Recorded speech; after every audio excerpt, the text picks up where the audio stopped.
500 साल के लंबे इंतजार और संघर्ष के बाद राम मंदिर पर अब सनातन पताका फहरा रहा है, लेकिन कुछ कट्टरपंथियों को ये बर्दाश्त नहीं हो रहा है।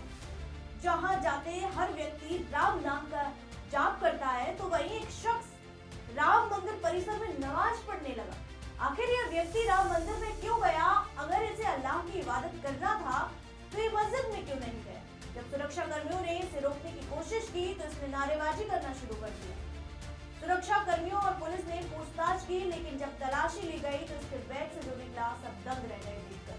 बताऊंगी आपको कौन है ये शख्स, क्यों राम मंदिर में इसने नमाज पढ़ी, क्या ये कोई आतंकी साजिश का हिस्सा था, क्या ये वाकई सनातन पर वार के प्रयास है? देखिए हमारी खास रिपोर्ट। नमस्कार, मैं हूं आराधना नामदेव, आप देख रहे हैं फ्री के न्यूज। राम मंदिर परिसर के दक्षिणी परकोटे में सीता रसोई के पास एक शख्स चुपचाप बैठकर नमाज पढ़ने की कोशिश कर रहा था।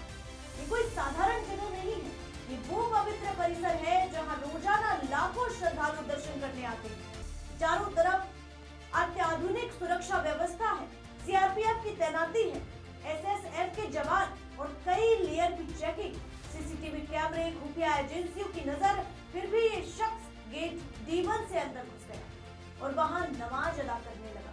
जैसे ही कुछ श्रद्धालुओं की नजर उस पर पड़ी, उन्होंने तुरंत सुरक्षा कर्मियों को सूचना दी।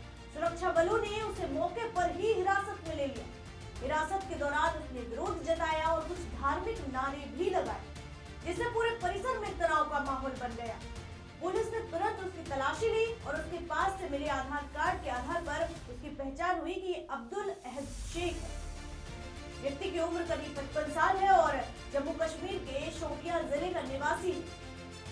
पूछताछ में उसने बताया कि वो अजमेर जा रहा था, लेकिन सबसे बड़ा सवाल ये है कि इतनी कड़ी सुरक्षा के बावजूद वो मंदिर परिसर के अंदर तक कैसे पहुंच गया? पुलिस, EDF, स्थानीय खुफिया एजेंसियां और जम्मू कश्मीर पुलिस भी अब इस पूरे मामले की गहराई से जांच कर रही है। राम मंदिर जैसे संवेदनशील स्थल पर ऐसी चूक की कोई गुंजाइश नहीं होनी चाहिए।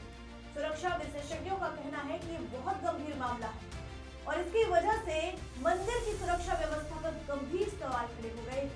अब मंदिर प्रशासन ने सुरक्षा और भी सख्त कर दी। NLG हब बनाने की तैयारी तेज हो गई है। श्रद्धालुओं में भी इस घटना को लेकर काफी आक्रोश है, लेकिन ये पहली बार नहीं है जब राम मंदिर कट्टरपंथी तत्वों के निशाने पर आए। इतिहास गवाह है कि 2005 में पाकिस्तान स्थित लश्कर-ए-तैयबा के 6 आतंकवादियों ने राम जन्मभूमि परिसर पर हमला किया था, जिसमें वे मार गिराए गए।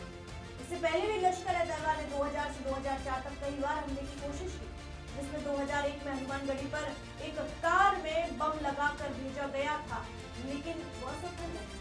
राम मंदिर के उद्घाटन के बाद भी पाकिस्तान प्रायोजित आतंकी संगठनों जैसे लश्कर-ए-तैयबा और जैश-ए-मोहम्मद ने हमले की कई धमकियां दी, जिसमें मंदिर को बम से उड़ाने की बात कही गई।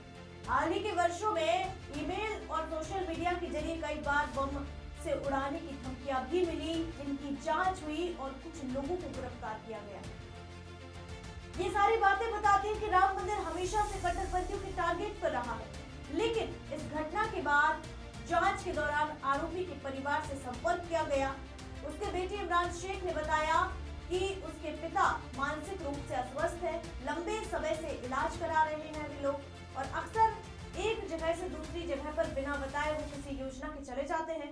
परिवार ने श्रीनगर मेडिकल कॉलेज के मनोचिकित्सा विभाग के पुराने मेडिकल रिकॉर्ड भी पुलिस को सौंपे हैं। जम्मू कश्मीर पुलिस इनके परिवार से मिलने गई थी, पूछताछ की गई। परिवार का साफ दावा है कि उसके पिता और को अपनी हरकतों का कोई अंदाजा नहीं होता है। ये घटना उनकी मानसिक स्थिति की वजह से हुई है। फिलहाल पुलिस अब इस दावे की भी पड़ताल कर रही है कि क्या ये सिर्फ मानसिक बीमारी की वजह हुई घटना है, क्या इसके पीछे कुछ और है। हालांकि जब इसके बैग की भी तलाशी ली गई तो बैग में जो निकला वो ड्राई फ्रूट्स थे, काजू किशमिश जैसे सूखे मेवे थे, जिससे ये भी समझा गया कि हो सकता है कि इन्हें बेचने आया हो। लेकिन फिर भी सबसे बड़ा सवाल यही सामने आता है कि इसने मंदिर परिसर के अंदर नमाज क्यों पढ़ी।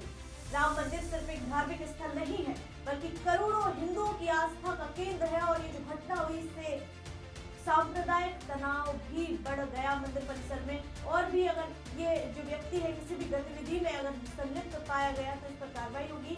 मंदिर की सुरक्षा में जरा भी ढील बर्दाश्त नहीं की जा सकती। आप इस पूरे मामले को लेकर क्या सोचते हैं, हमें कमेंट बॉक्स में जरूर बताइए।